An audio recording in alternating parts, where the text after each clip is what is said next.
Here's how you rotate your own tires at home using minimal tools. These are the necessary tools to do your tire rotation in your own driveway.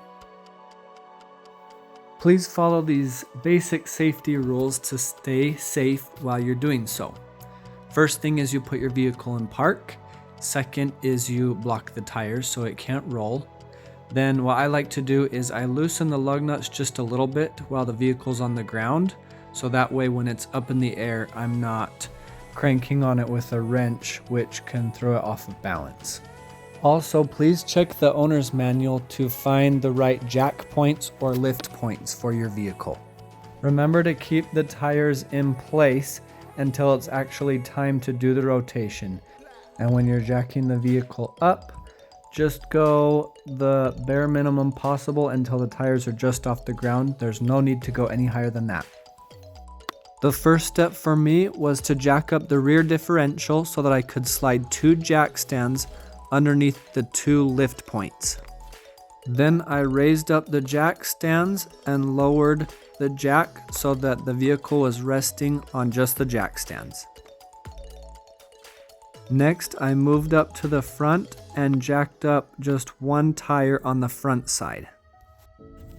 Next, loosen up the 2 tires that you want to rotate.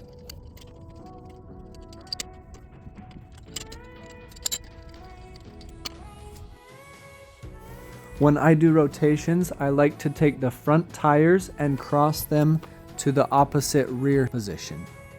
In my experience, it seems like the front tires get the most uneven wear, so if you cross them to the opposite rear position, it usually can correct any unevenness that's on the tire. While you have the tire off, it's always a good idea to double check the brakes and the rotors. Grab a flashlight and check the thickness of each brake pad. When you're checking the rotors, make sure that there are no grooves or unevenness as you run your finger from the center up to the outside of the rotor. I found this image of a rotor online which shows the grooves in it, and so if you saw something like this on your vehicle, then you might want to get that checked.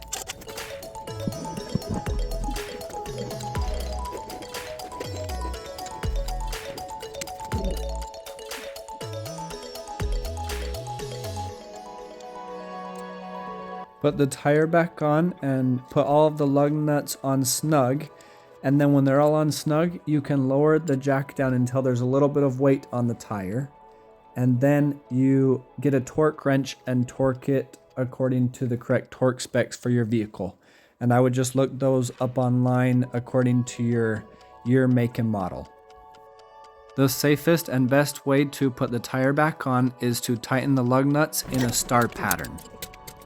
At this point, I switched over to the other front tire and lifted it up so that I could get the lug nuts the rest of the way loose and continue on with the tire rotation.